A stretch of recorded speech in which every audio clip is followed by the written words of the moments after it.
Comunicando Ciencia es una producción de la Universidad Mayor de San Andrés a través del Departamento de Investigación, Posgrado e Interacción Social con apoyo de la Agencia Sueca de Cooperación para el Desarrollo Internacional ASDI en el marco de la divulgación científica como una responsabilidad social y un deber constitucional de las universidades.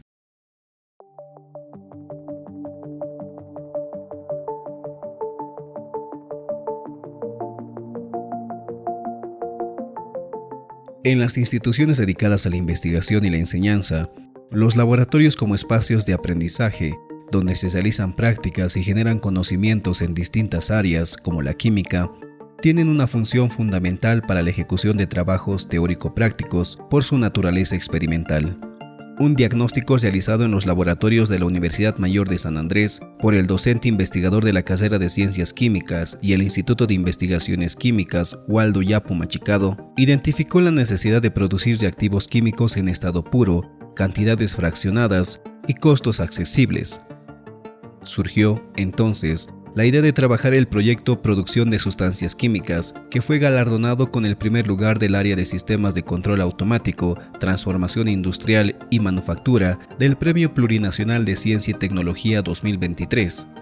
La pureza y calidad de estas sustancias permite realizar experimentos con resultados fiables, repetibles y exactos. El modelo experimental resultante de este proyecto podrá ser usado para escalar en la producción futura. El investigador Waldo Yapu, licenciado en Química por la Universidad Mayor de San Andrés, doctorado en Química por la Universidad de Barcelona, España, explica que la química está en la vida misma. La química está, en todas las partes de la vida. Utilizamos como medicamentos, usamos como materiales para generar industria, nos influye en la economía. Alguna literatura dice a nivel mundial que entre el 60 y 70% de la economía mundial está alrededor de los productos químicos. Entonces, tiene, la química muchos beneficios, pero también puede, dañar la naturaleza. Ahora tenemos una nueva ciencia, la ciencia que le hemos llamado del conocimiento y del medio ambiente. Antes no considerábamos esto, los químicos contaminamos mucho, pero hemos tenido que aprender a descontaminar también para preservar la naturaleza, para conservar, ambientes sanos para el futuro de la humanidad. El investigador Yapu, del área de física química, define las sustancias químicas. Podemos decir que una sustancia química es cualquier forma de materia de composición conocida. Esa es una de las características. Y con características propias, diríamos, ¿no? Reconocible por sus propiedades. Por ejemplo, si hablamos de lo más sencillito, del agua, todos creo que sabemos que el agua es una sustancia que está compuesto por 2 átomos de hidrógeno y un átomo de oxígeno. Por eso es que todos reconocemos cuando decimos ¿qué es el agua? El agua es H2O, ¿no? Entonces tiene una composición claramente definida y tiene propiedades que la hacen distinguibles. Por ejemplo, el punto de fusión del agua es de 0 grados centígrados, aquí o en cualquier otra parte. La temperatura de ebullición del agua es 100 grados centígrados, aquí o en cualquier otra parte de nuestro planeta. Su densidad es 1 gramo por centímetro cúbico, etc. Y a través de estas propiedades identificamos a las sustancias, ya sean sustancias orgánicas, inorgánicas, etc. Por ejemplo, gasolina tiene otras características. Por ejemplo, la piedra, una piedra cualquiera, tiene otras características que nos permiten distinguir.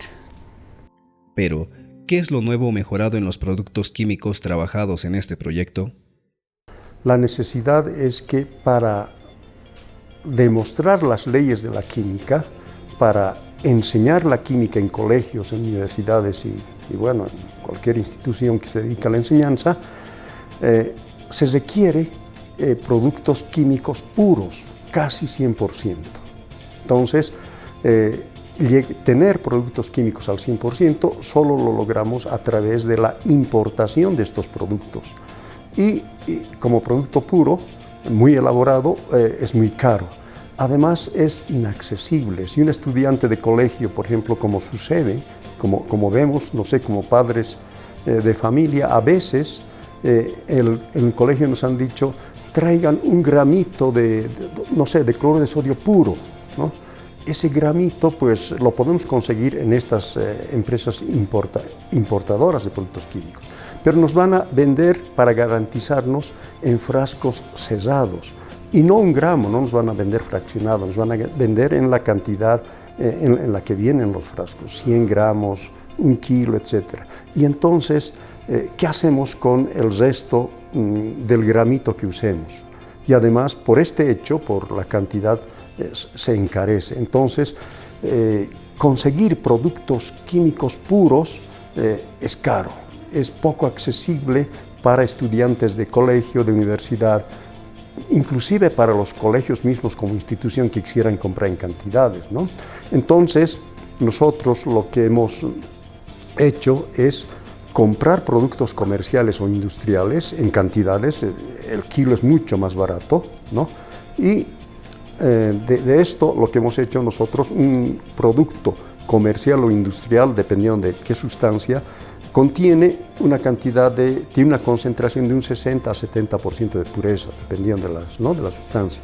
Y entonces lo que hemos hecho nosotros es pasar de estas sustancias impuras, con un 60-70% de pureza, a un 99% o más de pureza.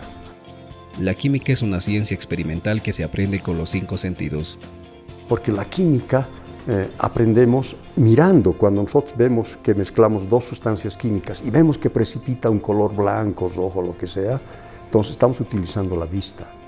Cuando sentimos que una reacción química, por ejemplo esta reacción química que estoy queriendo mostrar, mezclamos una sustancia con otra, se calienta, utilizamos el sentido del tacto para ver, digamos, esa reacción química.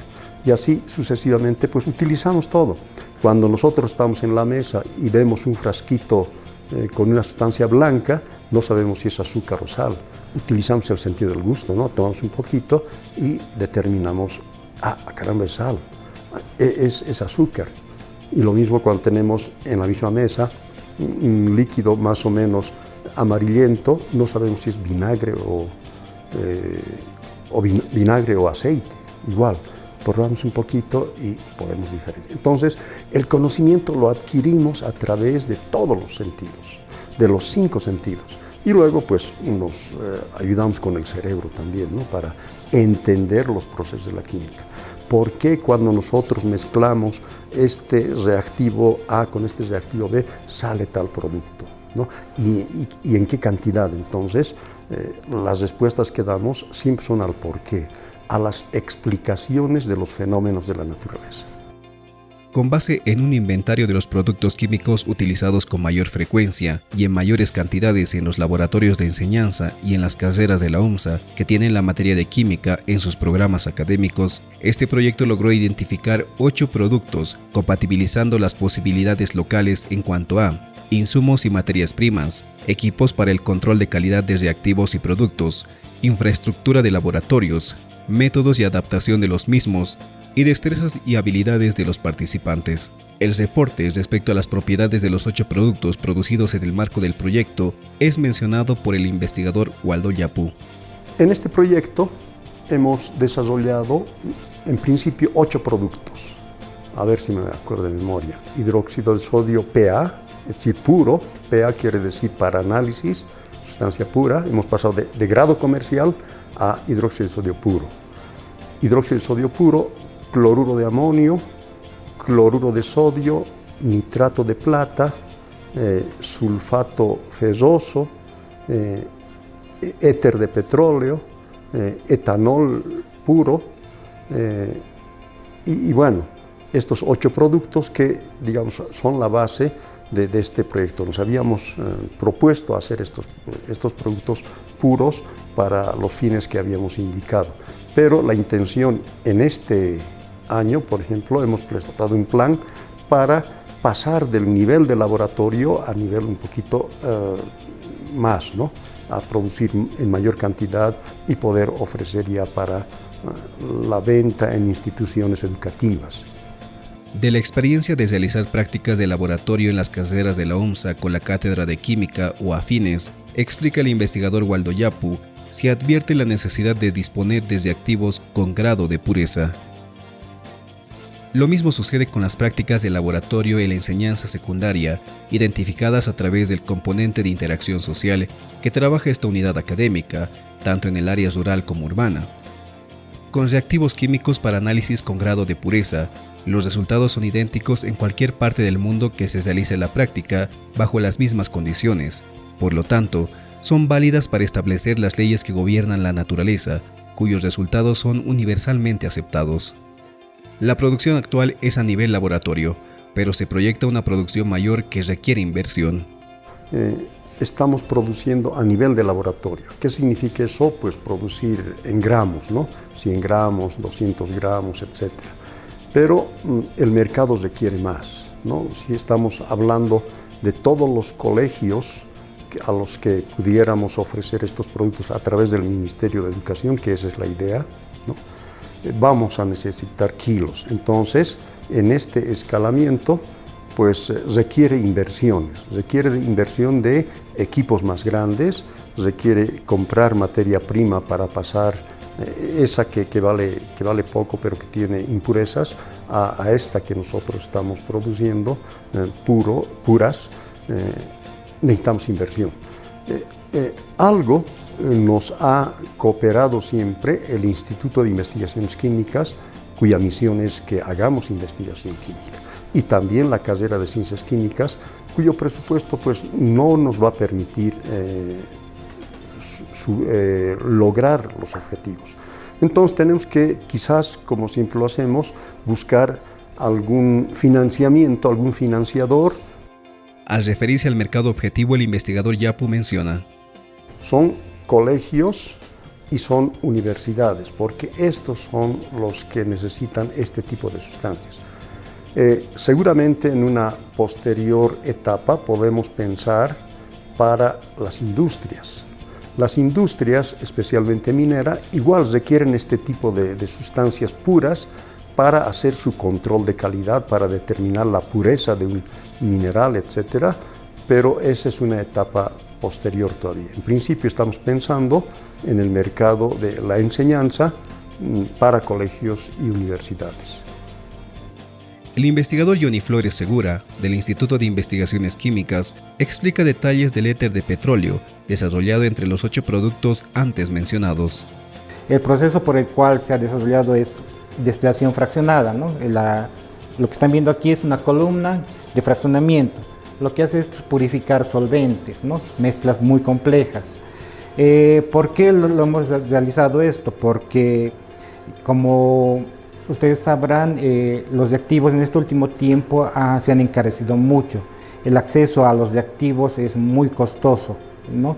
Por ejemplo, si yo necesito para desengrasar en mi investigación las grasas, bueno, para sacar las grasas necesitaría hexano, ¿no? El hexano del litro más o menos está por los 500, 600 bolivianos para arriba, ¿no? Dependiendo la pureza, ¿no? Entonces es muy costoso, porque yo para mis productos, trabajo con productos naturales, necesitaría unos 5, 10 litros y se encarece el precio. Entonces, una opción para no usar hexano es el uso de éter de petróleo, ¿no?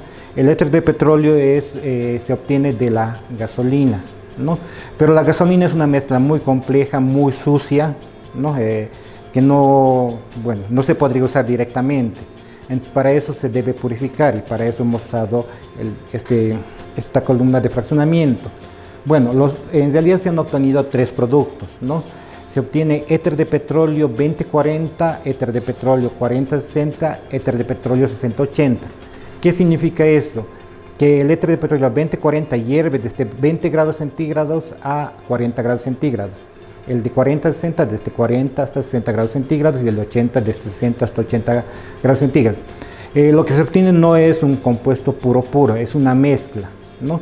Pero que tienen características muy similares, ¿no? Ya es muy parecido al hexano, ¿no? Es apolar, en realidad el hexano está ya en la fracción 60-80, ¿no? Por eso la que la obtenemos, ¿no? Y es algo que se necesita mucho en los laboratorios de química orgánica, ¿no? Para hacer extracciones, para hacer procesos de destilación, ¿no? Entonces, algo que sí se utiliza mucho en los laboratorios de química. Como resultado del equipamiento de laboratorios para investigación en la UMSA, con fondos nacionales e internacionales, se pueden realizar estudios de alta calidad, menciona Johnny Flores. Entonces, cuando yo preparo este producto, yo puedo dar la composición porque hemos comprado un cromatógrafo de gases masas, ¿no? Donde yo en la etiqueta puedo poner los componentes, ¿no? Digamos, heptano 10%, butano 3%, hexano 90%. Entonces ya puedo dar la composición y eso es muy importante cuando se vaya a hacer algo comercial, ¿no? Porque siempre te piden la etiqueta. Algunos problemas que ahora estoy teniendo, ¿no? La gasolina cuando yo hice este experimento es diferente a la gasolina de ahora, ha cambiado, ¿no? Esto se han debido escuchar que se ha agregado etanol, ¿no? En realidad se han hecho pruebas en el instituto para hacer la composición, cuál era la mejor opción, y esto ha causado un problema, ¿no? Yo uso esto como un solvente apolar, pero cuando le han adicionado etanol, todo me ha fallado, ¿no? Mi solvente se ha vuelto más polar. Entonces, para sacar nuevamente este producto a la venta, hay que hacer todavía otro estudio. Debo eliminar el etanol, entonces para eso se hace proceso de extracción líquido-líquido, ¿no? Entonces todavía esto está en estudio, ¿no? Vamos a tener que seguir continuando por el cambio que hizo, ¿no? Con la gasolina de hace unos 2 años salía bastante bien todos mis experimentos. Al referirse a la aplicación de este producto en los laboratorios de colegios y universidades, explica: los chicos en colegio pueden hacer extracciones de plantas. O sea, usualmente trabajo con plantas. Pueden hacer extracciones de planta. Usualmente usan etanol, pero con etanol está en todo lo más polar. Pero con esto pueden ser otras sustancias más aparte, ¿no? Entonces hay diferentes prácticas que se pueden hacer. Este proceso de destilación también es un proceso que se aplica en colegios, ¿no? Destilación de agua, etanol. No, pero en productos naturales también se pueden hacer otro tipo de destilaciones, por ejemplo la obtención de perfumes. Algunos, como en proyectos en ferias de ciencia, hacen la obtención de perfumes, ¿no? Para eso usan un equipo de extracción de aceites esenciales, ¿no? Ahí tienen uno, ¿no? Es el que está ahí. Ese equipo extrae el aceite esencial de las plantas, y es más, yo vi que en algunos países estos aceites esenciales lo usan de solventes, no, porque son volátiles. Entonces pueden extraer de plantas, más cosas, y usando este aceite y luego lo eliminan, ¿no? Es como usar esto, ¿no? Entonces se puede obtener todavía más productos con destilaciones, ¿no? El docente investigador Waldo Yapu comenta que la química era inicialmente resultado de un diálogo entre la teoría y la experimentación, pero actualmente las ciencias de la informática participan de este diálogo. La aplicación de las ciencias computacionales son parte esencial del quehacer del químico a través de los métodos de simulación computacional. Es recomendable que todos los laboratorios realicen pruebas de simulación en computadora previa a las pruebas experimentales para economizar tiempo, infraestructura, reactivos químicos y equipos. La Universidad Mayor de San Andrés, a través del Instituto de Investigaciones en Informática, trabaja en estudios y proyectos de simulación. La docente investigadora Rosa Flores indica qué es la simulación computacional. La simulación en computadoras en realidad es un conjunto de programas, ¿no? Que lo que hacen es tomar un fenómeno real y convertir a la computadora en un gran laboratorio, ¿no? Podemos simular, por ejemplo, el cauce del río Choqueyapo, algo así. Estos modelos nos permiten hacer ese tipo de simulaciones y hacer que ese cauce del río Choqueyapo pueda experimentarse en la computadora. Entonces, la simulación podría decir que es un conjunto de programas que simulan un fenómeno real bajo un modelo. En general se trabajaba mucho con modelos matemáticos, hoy también se trabaja con otro tipo de modelos, pero la modelación matemática es importante para hacer estas simulaciones. Estas simulaciones, ¿cuáles son las ventajas de la simulación? Estas simulaciones que luego son traducidas en un lenguaje de programación y podemos ver en un computador cómo funcionaría algo en la vida real, pero está funcionando dentro del computador. El computador se convierte, como les decía, en este laboratorio. Tiene la virtud de ralentizar el tiempo, acelerar el tiempo. El tiempo se vuelve una variable bastante flexible. No hay costos, el costo es mínimo.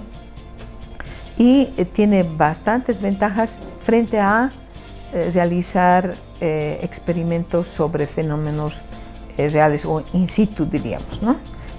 La simulación nos permite responder a la pregunta ¿qué pasaría si?, explica la investigadora Rosa Flores.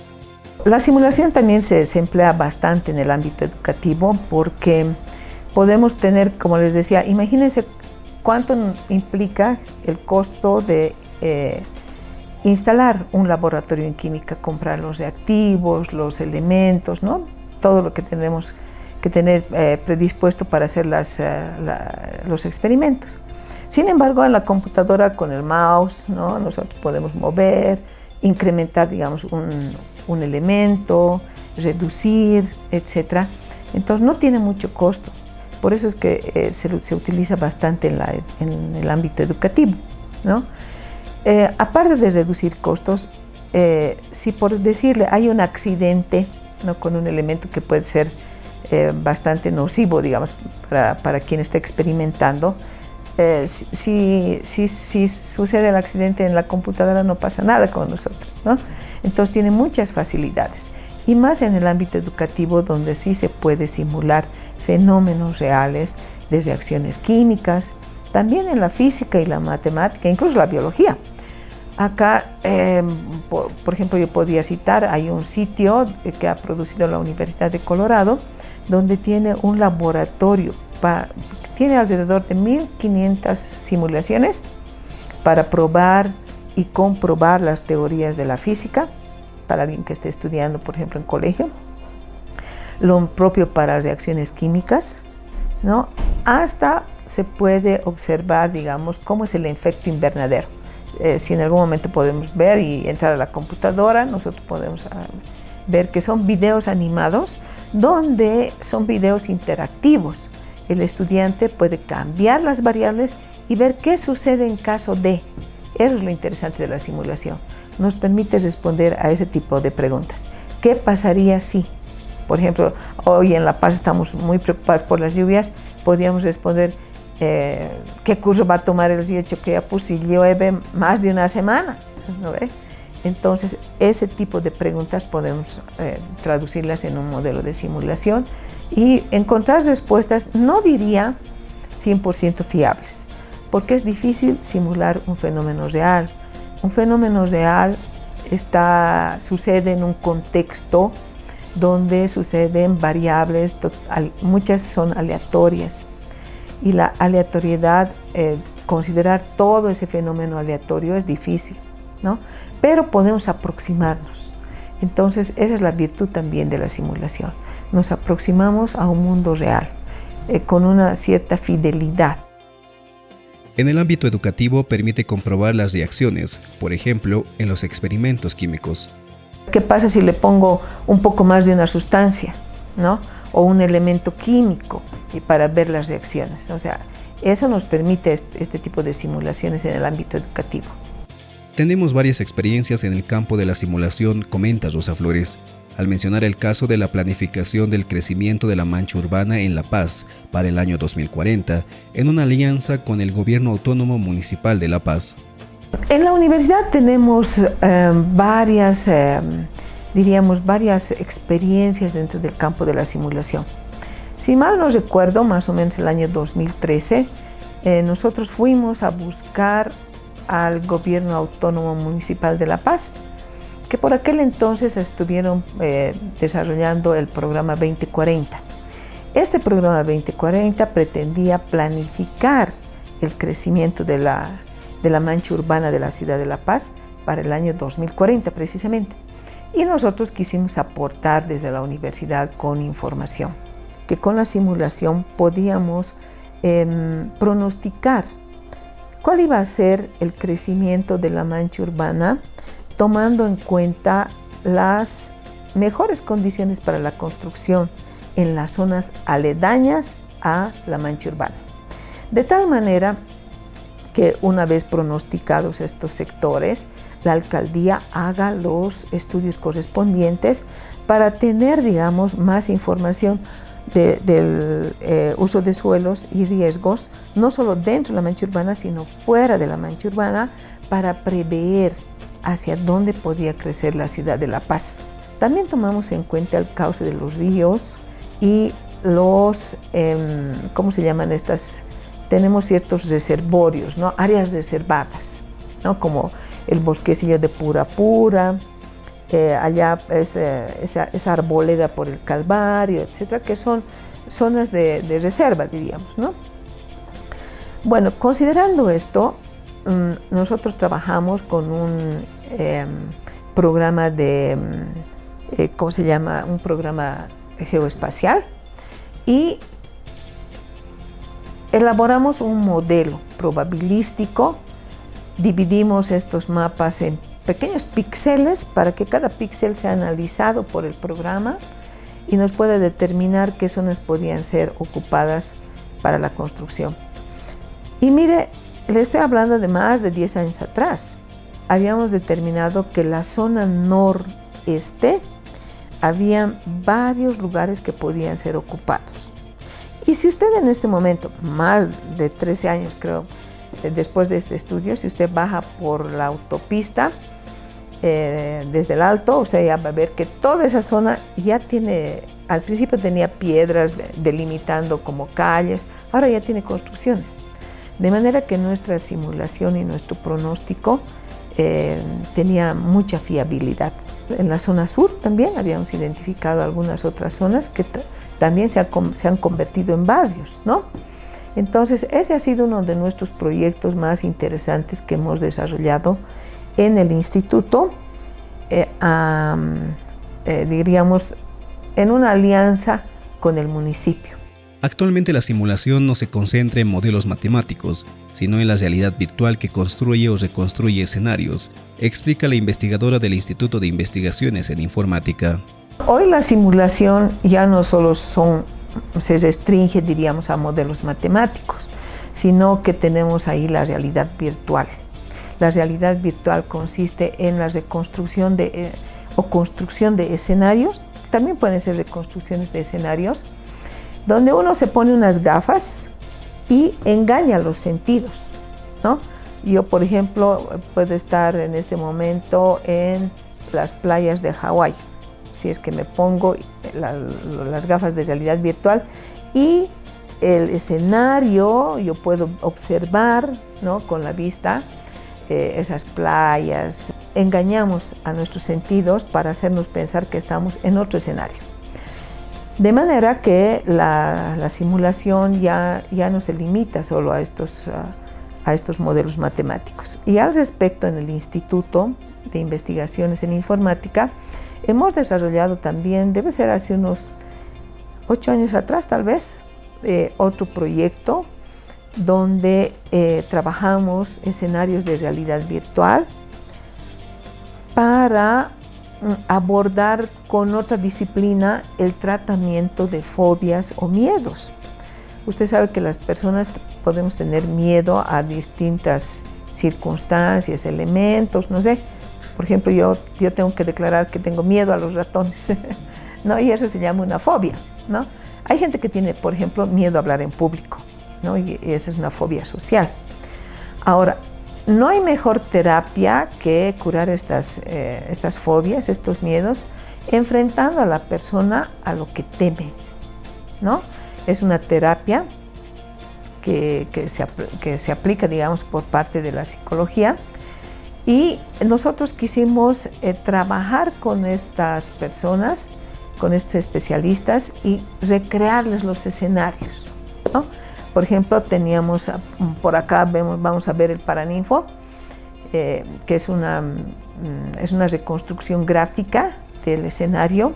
Entonces usted podía ponerse las gafas de realidad virtual, y si tenía miedo a hablar en público, seguramente lo hubiéramos enfrentado a un gran auditorio, que no había personas, sino eran avatares, pero enfrentarnos a esa realidad puede aminorar poco a poco esta fobia que uno tiene y en muchos casos reducir y diría en casos extremos quitarle el miedo. En el programa Comunicando Ciencia de hoy, evidenciamos la relevancia de la investigación colaborativa. En palabras del investigador Waldo Yapú, es importante que las distintas ciencias participen del diálogo para la creación de conocimiento relevante que aporte al desarrollo sostenible.